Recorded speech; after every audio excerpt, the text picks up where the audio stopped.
दोबारा आना। हमने कहा साहब आपके साथ फोटो भी हो जाए। तो उन्होंने कहा आप जब दोबारा आओगे आप क्या सोचते हो क्या कहते हो उसके बाद में ही अपने फोटो लेंगे। तो उन्होंने कहा L1 जो है इसमें 1 से 5 कक्षा के बच्चे पढ़ते हैं, 1 से 5 कक्षा के बच्चे पढ़ते हैं।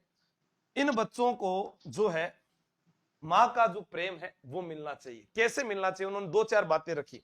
तो मैंने कहा सर आप 50% महिला आरक्षण कर रहे हो, इसके अलावा जो दिव्यांग कोटा है, खेल कोटा है और एक्स आर्मी वालों का है वो है। तो उन्होंने कहा कि 50% जो महिला है ये उनका आरक्षण है और 50% जो है ये पुरुष है। यानी 100 सीट निकलेगी तो 100 में से 50% महिलाएं और 100 में से 50% पुरुष। अब फिर हमने कहा कि अन्य जो कोटे होते हैं कि वो तलाकशुदा जो है विधवा कोटा है वो सारे के इसी में शामिल होंगे, ये उन्होंने कहा। तो मैंने कहा कि सर आप जो है ये बात जो है क्लियर करें, बच्चों को ये समझाएं भी अगर आपके लिए बराबर बराबर ही है तो है तो लड़कियां भी इतनी और लड़के भी उतने, ठीक है। तो उन्होंने ये बात कही। और ये क्यों कही, अब कहीं ये कह दे कि नहीं गुरुजी थे तो बाकी सागे मिल गया, तो भाई मैं कोई चुनाव कौन लड़ रही हूँ, ठीक है, मैं कोई विधायक उम्मीदवार को नहीं हूं।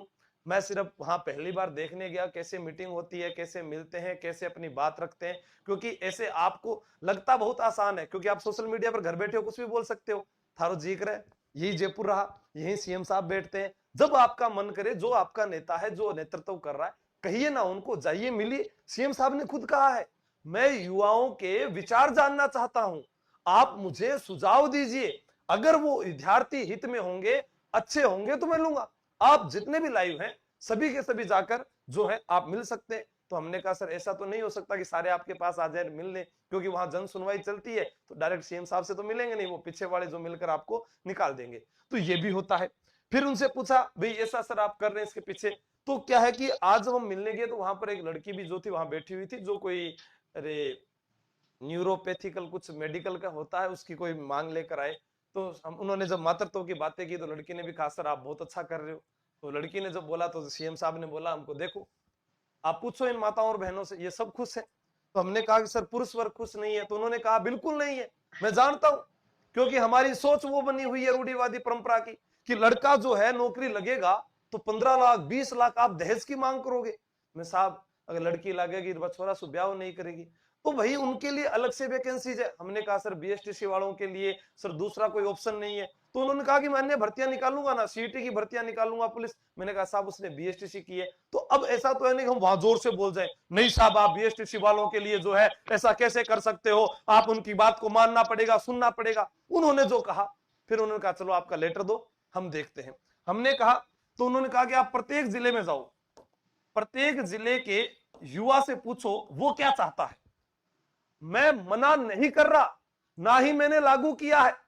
मैं अगर आप कहोगे तो 40% कर दूंगा, आप कहोगे तो 30% ही रहने दूंगा और अगर पॉजिटिव आया तो ये कर दूंगा, ये उन्होंने कहा। क्योंकि उन्होंने कहा मैंने लागू नहीं किया है, प्रक्रियाधीन है, प्रक्रियाधीन है।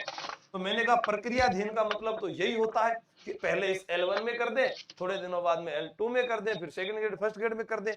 इसका भी हमने मुद्दा रखा भी सर आप कल को कर दो तो कह नहीं ऐसा नहीं होगा, हम L1 में ही करेंगे।